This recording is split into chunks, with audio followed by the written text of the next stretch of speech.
नमस्कार.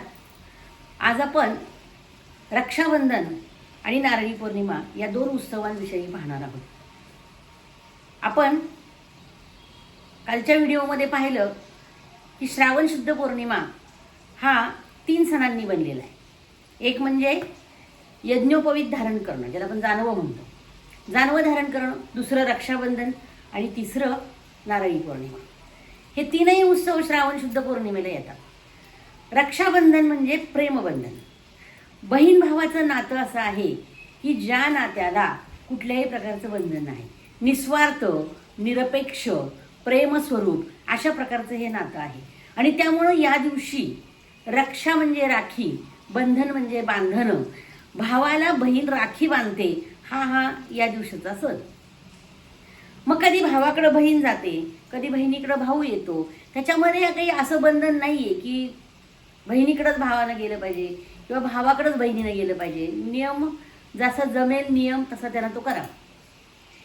पण रक्षाबंधन म्हणजे काय, तर आपण असं ऐकलेलं आहे की भावाच्या हातामध्ये बहीण राखी बांधते आणि तिचं रक्षण करण्याचं वचन भाऊ बहिणीला देत असतो.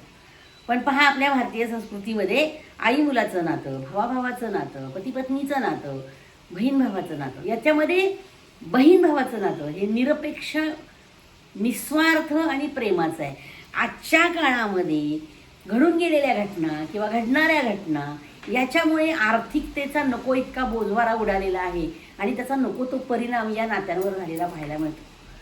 त्यामुळं अशा प्रकारचं नातं बहीण भावाचं नाही आहे. या दिवशी बहीण आपल्या भावाला तिलक लावते, कपाळावर कुंकवाचा तिलक लावते. कपाळावरच का, तर इथं बुद्धीची पूजा केली जाते.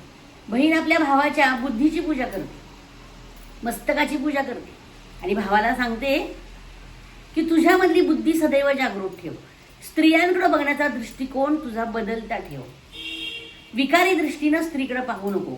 निव्वळ स्वतःच्याच भावाला नाही तर जगातल्या समस्त बांधवांना, समस्त पुरुष वर्गांना ती सांगते की जगाकडे विकारी दृष्टीनं पाहू नका.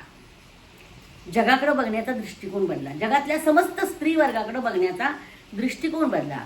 यत्र नार्यस्तु पूज्यन्ते तत्र रमन्ते देवता, असं सांगणारी आपली संस्कृती आहे.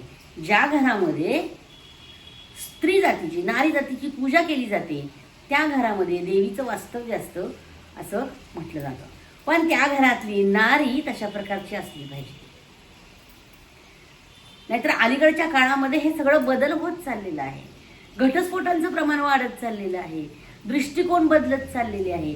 एकमेकाबद्दलचा आदर, प्रेम पती पत्नींमध्ये पण उरला नाहीये आणि बहीण भावांमध्ये पण नष्ट होऊ पाहतोय. हे चित्र बदलणं गरजेचं आहे. आज एक नाही तर 2 मुलांच्या संस्कृतीमध्ये आज कुठंतरी बहीण भाऊ ही संकल्पना जिवंत राहते अजूनही, आणि ती राहिली पाहिजे. यासाठी आपल्या भारतीयांनी प्रयत्न केले पाहिजे. आणि म्हणून रक्षाबंधन जसा दृष्टिकोन बदलण्याचा दिवस, तसा ध्येय देण्याचा दिवस. जसं भावाला तिलक लावते, हातामध्ये राखी बांधते आणि बंधन भावाला बांधते की बाबा मी तुझ्या हातात बंधन घातलेलं आहे, तू लक्षात ठेव की तुला माझं आयुष्यभर रक्षण करायचं आहे. तसं बहीण भावाला रक्षण करण्याचं वचन घेते, तसंच बहीण भावाला ध्येय पण देते. बघा, रक्षण करण्याचं वचन त्याच्याकडून घेते, त्या बदल्यामध्ये ती त्याला ध्येय देते. काय ध्येय देते, तर तुझ्या बुद्धीत कधी विकार येऊ देऊ नको, तू आयुष्यभर चांगला राहा, तुझं कर्तृत्व भरू दे, तू पराक्रमी, साहसी, संयमी, धाडसी हे सगळे गुण तुझ्याकडे येऊ दे.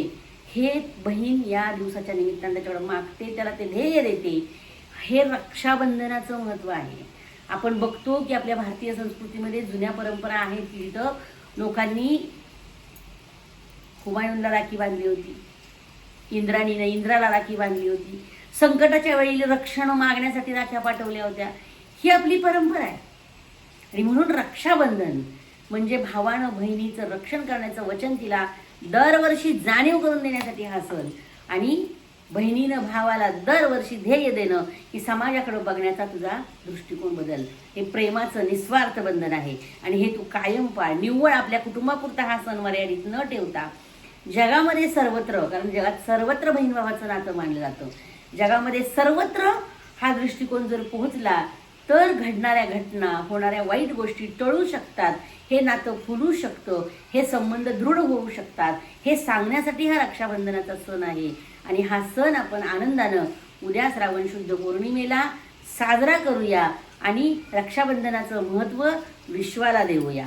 दुसरा या दिवसाचं या महत्त्व म्हणजे हा दुसरा सण जो आहे तो म्हणजे नारळी पौर्णिमा. तर नारळी पौर्णिमा, नारळ आपल्याला सगळ्यांना माहिती आहे. तर नारळी पौर्णिमा का? तर या दिवशी कोळी बांधव समुद्राची पूजा करतात. हे खरं तर कोळी बांधव नाही, सगळ्यांनी करावी अशी अपेक्षा आहे. सगळ्यांजवळ समुद्र नाहीये ना. जिथं समुद्र आहे तिथले लोक समुद्राला नारळ देऊन त्याची पूजा करतात. कोळी लोक समुद्राला सोन्याचा नारळ देतात असं म्हणतात. सोन्याचा म्हणजे सोन्याचं त्याला मुलामा देत असतील आणि तो नारळ समुद्रामध्ये फेकत असतील, पण समुद्राची पूजा करतात. कोळी बांधव का करतात? तर वर्षभर त्यांचं जे जीविका आहे, उपजीविका आहे त्या समुद्रावर चालते. मासेमारीचा व्यवसाय ते करतात, त्या समुद्राकडून त्यांना ते मासे मिळतात, त्यांचं जीवन त्याच्यावर चालतं. आणि मग जो आपलं जीवन चालवतो त्याच्यावर प्रेम करणं, त्याच्याबद्दलची कृतज्ञता व्यक्त करणं हा आपला भाव आहे, ही आपली संस्कृती आहे. आणि म्हणून आपण पाहत आलेलो आहे की वृक्षांची पूजा केली, प्राण्यांची पूजा केली, मानवाची पूजा केली, समुद्राची पूजा